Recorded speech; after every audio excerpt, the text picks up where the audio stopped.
Good morning, students. Today we are starting with last chapter from paper second, that is named as disaster management. So firstly we are discussing about what is mean by disaster. After that we are studying about the types of disasters.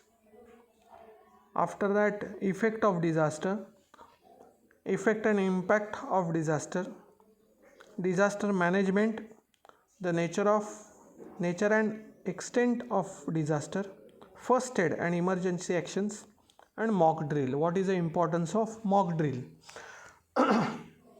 So firstly we are discussing about what is mean by disaster.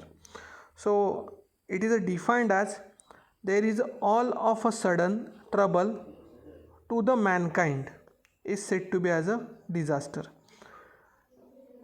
Variously dangerous events occurs many times in the environment and those are called disasters. So it is a definition of disaster.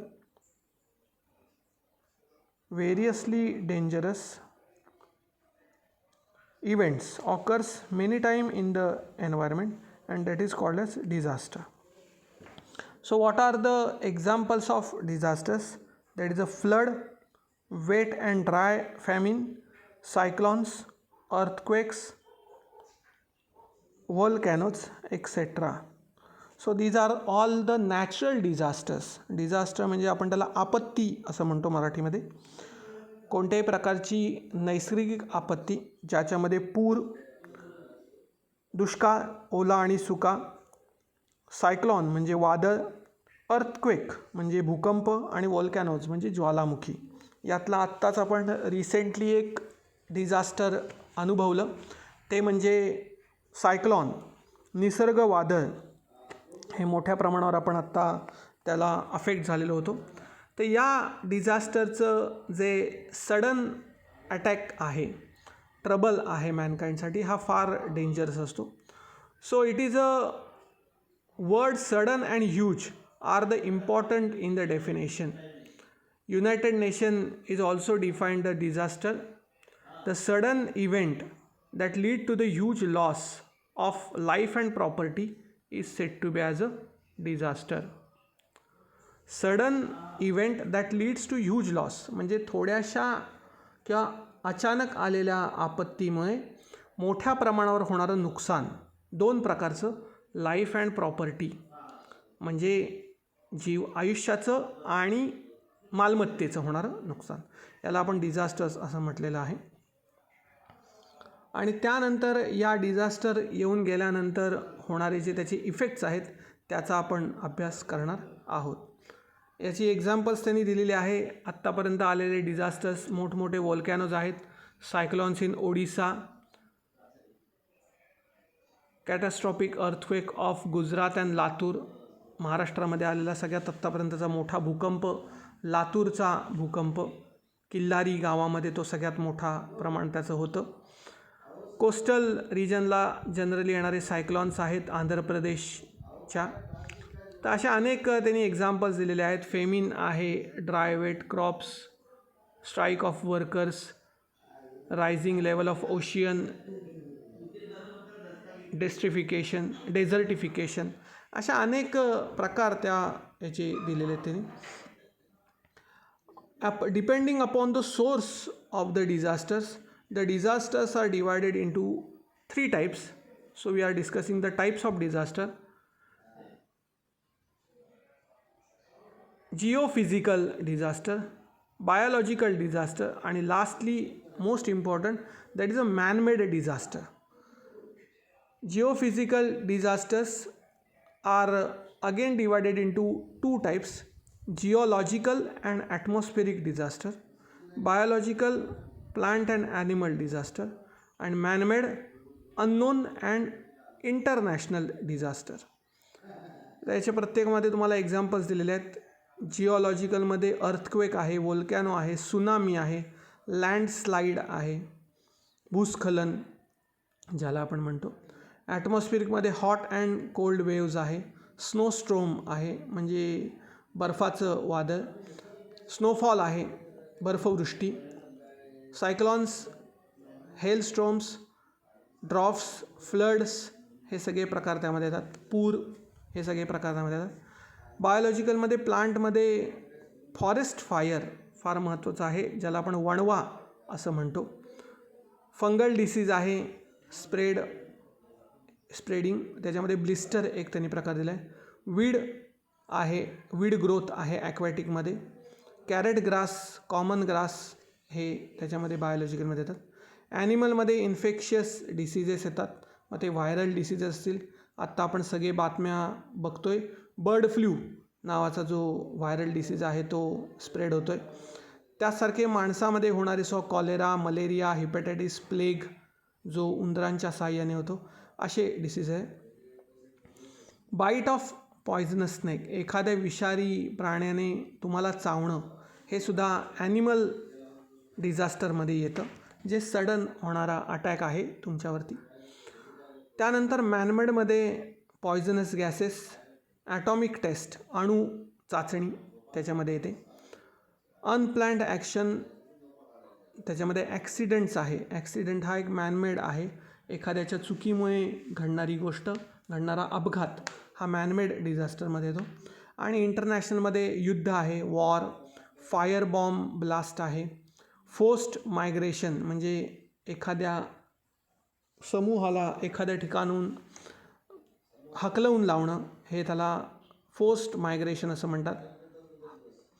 Terrorism आहे, आतंकवादी हल्ला आपण बघितलेला 26/11ला मुंबईच्या ताज हॉटेलवरती आणि अनेक ठिकाणी मुंबईच्या अनेक ठिकाणी तो हल्ला झाला होता. टेररिझम आहे. रेप्स, चाइल्ड लेबर, ज्याला आपण बालमजूर म्हणजे लहान मुलांना कामाला जुंपणं, हे सुद्धा त्याच्यामध्ये मॅनमेडमध्ये येतं, मॅनमेड डिझास्टरमध्ये येतं. तर असे वेगवेगळे टाईप्स ऑफ डिझास्टर्स आपण पाहिले. त्यानंतर नेक्स्ट पॉईंट आहे इफेक्ट्स ऑफ डिझास्टर. या डिझास्टरचे इफेक्ट काय काय होतात. We have understood the serious effects of disaster with the help of the above mentioned questions. तुम्हाला काही इथे खाली क्वेश्चन्स दिलेले आहेत, ज्याच्याने तुम्हाला त्याचं किती सिरियस इफेक्ट्स असतात ते कळतील. Collapsing of bridge, flooding of coastal village, shortage of food are some of the problems of flood. हे काही फ्लडमध्ये येणारे डिझास्टरचे इफेक्ट आहेत. मग पूल कोसळणं, त्यानंतर अख्खच्या अख्खं गाव पुरामध्ये वाहून जाणं आणि अन्नसाठा पूर्णपणे त्यांचा नष्ट होणं, हे सगळे आहेत. कोलॅप्सिंग हाऊसेस म्हणजे मोठ्या प्रमाणावर घरं कोसळणं. डेव्हलपिंग क्रॅक्स, त्या घरांना तडा जाणं, लँडला तडा जाणं, ह्या सगळ्या गोष्टी त्याच्यामध्ये अर्थक्वेकमध्ये येणाऱ्या इफेक्ट्समध्ये येतं. आणि याने मोठ्या प्रमाणावर तुमच्या प्रॉपर्टीची म्हणजे तुमच्या मालमत्तेची हानी होते आणि बऱ्याच वेळा जीवित हानीसुद्धा त्यामध्ये होते. Disasters definitely affect the economy of the nation. आता या डिझास्टरमध्ये जेव्हा एखादा इफेक्ट मोठ्या प्रमाणावर डिझास्टर होतं, त्यावेळेला सरकारकडनं मोठ्या प्रमाणावर त्याच्यासाठी मदत केली जाते आणि त्या सगळ्याचा परिणाम सरकारी तिजोरीवर म्हणजे इकॉनॉमी, नेशनची जी इकॉनॉमी आहे त्याच्यावरती होतो. That effect is always relative to disaster and economy. त्यामुळे ह्याचा इफेक्टिव्ह जो कलेक्टिव्ह रोल आहे तो आहे. म्हणजे डिझास्टर जितकं मोठं असेल तेवढा जो इफेक्ट आहे इकॉनॉमीवरती तो मोठ्या प्रमाणावर होणार आहे. That is, if any part of is destroyed, there is a long-lasting effect on economy due to huge expenses on its reconstruction. कारण जेव्हा एखादी मोठी आपत्ती येते तेव्हा त्या मोठ्या आपत्तीतून त्या गावाला, त्या शहराला, त्या भागाला परत डेव्हलप करणं किंवा परत तिथे रिकन्स्ट्रक्शन करणं, हा सगळ्यात मोठा भार हा सरकारी तिजोरीवरती येतो. आणि ते जे आहे ते that effect the economy of the nation. So other side effects of that disaster is a disaster on social leadership is not strong enough. Citizens become confuse. त्याच्यामध्ये नागरिक जे आहेत ते मोठ्या प्रमाणावर कन्फ्यूज असतात. It affects their participation in the rescue and rehabilitation activities. मग यामध्ये लोकांचा सहभाग हा फार मोठा ठरतो. त्या लोकांना तिथून वाचवणं, रेस्क्यू करणं आणि त्यांना चांगल्या सुरक्षित ठिकाणी हलवणं, या सगळ्या गोष्टी त्यामध्ये येतात. त्याच्यानंतर तुम्हाला एक चार्ट दिलेला आहे त्यांनी, डिझास्टर्स आणि त्या डिझास्टर्सचे होणारे इफेक्ट. मग तो economic, social, environmental, administrative, professional, political आणि मेडिकल, ह्याचे जे चार्ट आहेत त्यातले फक्त 2 पार्ट तुम्हाला इथे ते कंप्लीट करायचे आहेत. त्यानंतर nature and scope of disaster, या डिझास्टरचं जे नेचर आहे किंवा त्याचं जे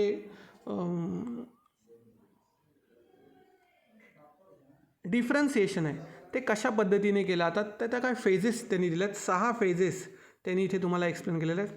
सगळ्यात पहिली फेज आहे प्री डिझास्टर फेज, म्हणजे डिझास्टर येण्याच्या आधीची phase.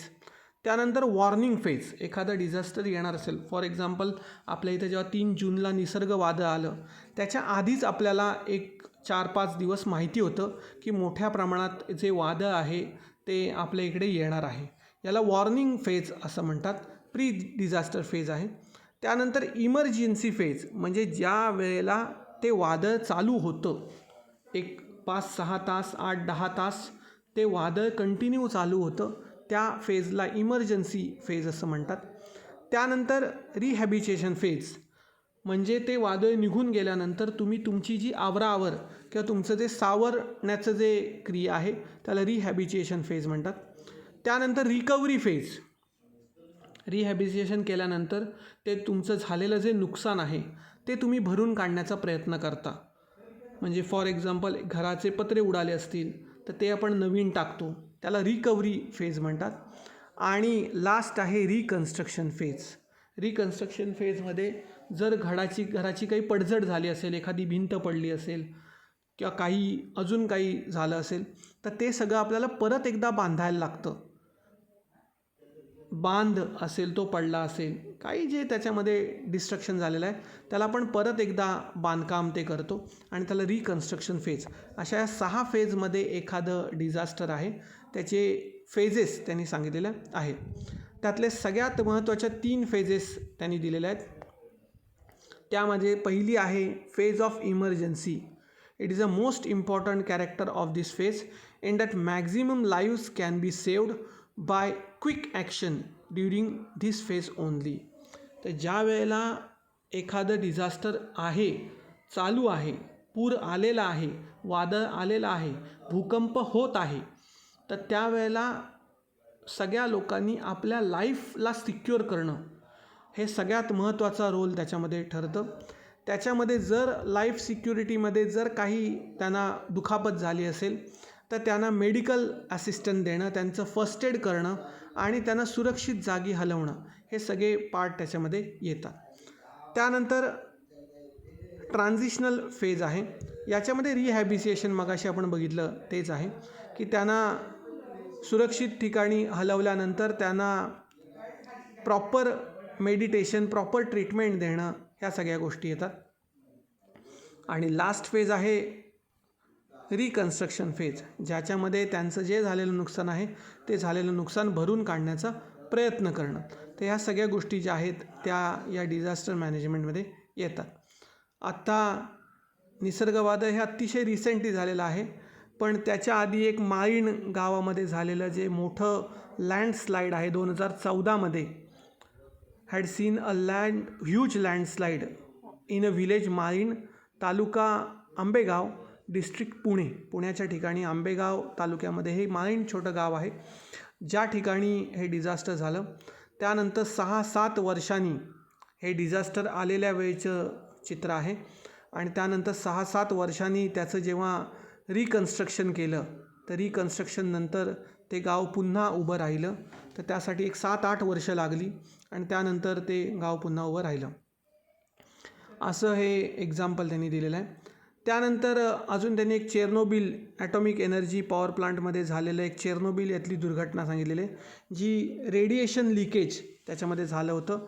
And blast in the atomic energy plant, याच्यामध्ये सुद्धा फार मोठ्या प्रमाणावर जीवितहानी झाली होती आणि त्याचे पण अनेक इफेक्ट जे आहेत ते अजूनही त्यांना जाणवतात. तर अशा अनेक डिझास्टर्सचे एक्झाम्पल्स त्यांनी इथे दिलेले आहेत.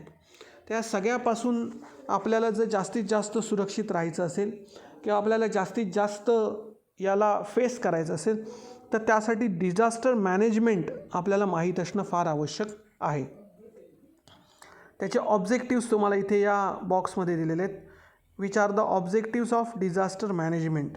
कशा पद्धतीने आपण ते डिझास्टर मॅनेज करायचं याच्याबद्दल आपण नेक्स्ट पिरियडला डिस्कस करू. थँक्यू.